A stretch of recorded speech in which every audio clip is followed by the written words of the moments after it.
Hello friends, आप सभी का हमारे यूट्यूब चैनल में एक बार फिर से स्वागत है। दोस्तों, अगर आप प्लास्टिक इंडस्ट्री में वर्क कर रहे हो और इंजेक्शन मोल्डिंग मशीन को ऑपरेट कर रहे हो तो आपको इंजेक्शन मोल्डिंग मशीन को ऑन करना और इंजेक्शन मोल्डिंग मशीन को प्रॉपर तरीके से ऑफ करना आना चाहिए। यानी कि step by step injection moulding machine को ऑफ कैसे करते हैं, बंद कैसे करते हैं। अगर आपको ये नहीं पता और आप ये जानना चाहते हो तो आप इस वीडियो पर एंड तक बने रहिए, क्योंकि क्या होता है कि आपके ऊपर आपके सुपरवाइजर और शिफ्ट इंचार्ज और लाइन लीडर होते हैं, तो आपको उनको इम्प्रेस करने के लिए कुछ ऐसे वर्क आने चाहिए जो उनको एक सरप्राइज कर सके। यानी कि अगर उनको विश्वास नहीं है कि आप इंजेक्शन मोल्डिंग मशीन को प्रॉपर तरीके से खुद से ऑन कर सकते हो या ऑफ कर सकते हो, तो आप उनको विश्वास दिलाइए कि मैं ये काम भी अच्छे तरीके से कर सकता हूँ स्टेप बाय स्टेप, और उस काम को अच्छे से करके भी दिखाइए। ये नहीं होना चाहिए कि आप उनको विश्वास दिला दो कि मैं ये काम कर सकता हूं और आप ना करो और उसमें कोई ना कोई आप गड़बड़ कर दो और नुकसान हो जाए। तो आज की इस वीडियो में आप एंड तक बने रहिए। मैं आपको बताऊंगा कि इंजेक्शन मोल्डिंग मशीन को स्टेप बाय स्टेप प्रॉपर तरीके से बंद कैसे करते हैं या ऑफ कैसे करते हैं।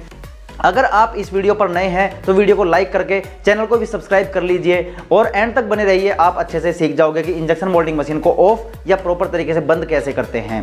तो नमस्कार दोस्तों, मेरा नाम है गौरव चौहान और आप देख रहे हैं आपका अपना यूट्यूब चैनल टेक्निकल फादर। तो चलिए आज की वीडियो बिना टाइम वेस्ट किए शुरू करते हैं। तो देखिए दोस्तों, जब भी आप इंजेक्शन मोल्डिंग मशीन को ऑपरेट कर रहे हो उसके ऊपर होपर होगा, होपर में बहुत सारा मटेरियल भरा होगा। उस मटेरियल को आप बैरल तक लेके आओगे, बैरल में उसको पिघलाओगे और पार्ट बन जाएगा। तो जब भी आपको मशीन को बंद करना हो, यानी कि मान लीजिए आप ऑपरेट कर रहे हो मशीन को काफ़ी देर से या फिर थोड़ी बहुत देर से ऑपरेट कर रहे हो, आपको कोई इमरजेंसी आ गई और मशीन को आप ऑफ करना चाहते हो, या आपकी शिफ्ट खत्म होने वाली हो और आपको रात को ब्रेक डाउन रखना हो, यानी कि रात को या दिन को मशीन नहीं चलनी हो, आपकी शिफ्ट के बाद मशीन रनिंग में नहीं रहनी हो, तो आप उसको ऑफ करोगे, शट ऑफ करोगे, शट डाउन करोगे।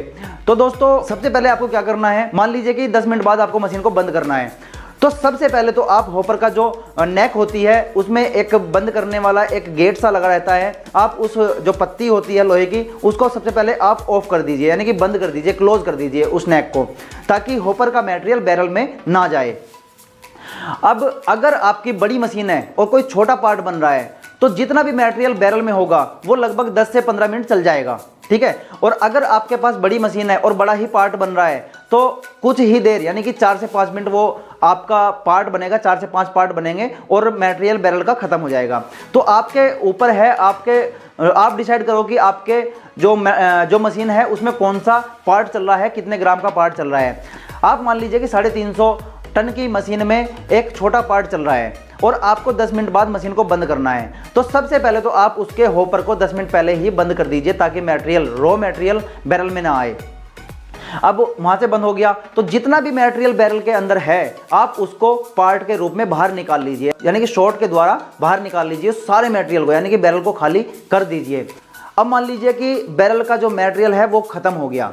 खत्म होने के बाद आप उसकी पर्जिंग भी करके देख लीजिए, क्योंकि हल्का फुल्का अगर मटेरियल हो तो वो सारा बाहर आ जाए। पर्जिंग कब करनी है? पर्जिंग को पहले मोल्ड ओपन करे रखिए, मोल्ड ओपन को करे रखोगे तो आप पर्जिंग कर लीजिए।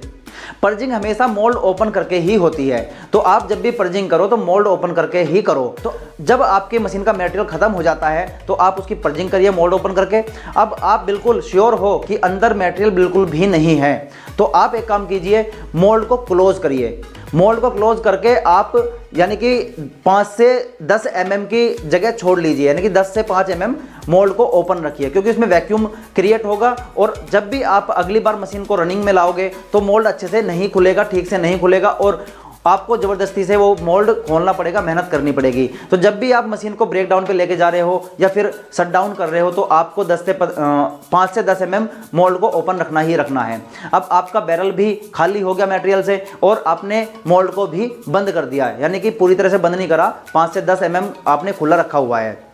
अब क्या करना है आपको? मोल्ड को बंद कर दिया। अब क्या करना है आपको? जो इंजेक्शन यूनिट है उसको पीछे लेके जाना है, उसको बैकवर्ड लेके जाइए। मशीन की जो इंजेक्शन यूनिट है उसको टोटली पीछे कर दीजिए, पूरी की पूरी पीछे ले जाइए।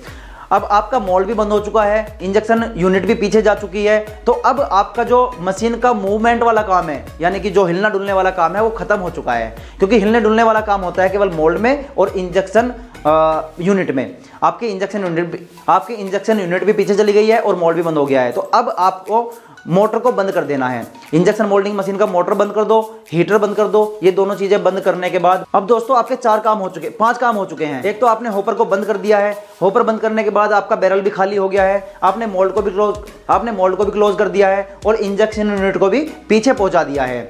अब क्या करना है, और आपने मोटर को बंद कर दिया है और हीटर को भी बंद कर दिया है। अब ये सारे आपके जो स्टेप बाय स्टेप कार्य थे ये हो चुके। जैसे मैंने आपको बताया ना, उसी तरीके से आपको फॉलो करना है और इंजेक्शन मोल्डिंग मशीन को ऑफ करना है। अब आपको जो इंजेक्शन मोल्डिंग मशीन का जो मेन स्विच होता है उसको ऑफ करो। उसको ऑफ करने के बाद डायरेक्ट फिर एमसीबी को डाल दो, एमसीबी को बंद कर दो। फिर दोस्तों जब आपकी मशीन रनिंग में थी तो वहां पर कुछ कचरा भी हुआ होगा। अब आपकी मशीन बिल्कुल शट डाउन हो चुकी है, बंद हो चुकी है। अब आपको उस मशीन को भी साफ करना है। आप फ्लोर को साफ मत करिए, आप जो मशीन के आसपास का फ्लोर है उसे साफ कर दीजिए, अच्छी बात है, लेकिन पूरा प्लांट का फ्लोर आप साफ ना करो तो अच्छा है। आपकी मर्जी है, करो या ना करो, लेकिन करना नहीं चाहिए। आप मशीन को साफ करिए। मशीन को साफ करने के बाद जो आसपास का फ्लोर है, जो आपका प्लास्टिक का मटेरियल है जो खराब है यानी कि रिजेक्ट है, आप उसको बोरे में भर के अलग रख दीजिए। जो आपके ओके पार्ट हैं उसको आप ओके पार्ट में डाल दीजिए। अब आपकी मशीन भी क्लीन हो चुकी है, मशीन भी बंद हो चुकी है और आपकी जो मशीन का आसपास का एरिया है वो भी बिल्कुल क्लीन हो चुका है। अब जो भी आगे आके मशीन को ऑन करेगा उसको बहुत खुशी होगी कि मुझे मशीन को ना तो साफ करना पड़ रहा है, ना ही उस फ्लोर को साफ करना पड़ रहा है। वो डायरेक्ट आके मशीन को रनिंग में ले आएगा। यानी कि आप अगर सोचिए, अगर आपकी जगह कोई और मशीन को ऑफ करके गया होता और मशीन को क्लीन ना करता, फ्लोर को क्लीन ना करता और फिर आपको रनिंग में लेके आना पड़ता मशीन को, तो वो क्लीन आपको करना पड़ता, यानी कि सफाई वहाँ की आपको करनी पड़ती, तो आपको गुस्सा आता, अच्छा नहीं लगता। तो ऐसा ही दूसरे के लिए भी सोचिए, जब आप मशीन को शट डाउन कर रहे हो, बंद कर रहे हो, तो वहाँ पर क्लीन करके बिल्कुल 5S मेंटेन करके जाइएगा। ठीक है दोस्तों, तो आज की इस वीडियो में यही आपको बताना था कि मशीन को प्रॉपर तरीके से स्टेप बाय स्टेप बंद कैसे करते हैं या ऑफ कैसे करते हैं। अगर आपको वीडियो समझ में आ गई है तो वीडियो को लाइक करके नीचे एक प्यारा सा कमेंट भी कर दीजिए कि वीडियो आपको समझ में आई है या नहीं आई है। और कोई सवाल हो तो नीचे कमेंट में पूछ लीजिए, नीचे ही कमेंट में आपको रिप्लाई मिल जाएगा या फिर कोई नई वीडियो उस टॉपिक पर ले आएंगे। तो चलिए दोस्तों, मिलते हैं फिर किसी नई वीडियो में किसी नए कंटेंट के साथ। तब तक के लिए दीजिए मुझे इजाज़त। अपने आसपास सफाई रखिए, अपनी केयर कीजिए। जय हिंद, वंदे मातरम।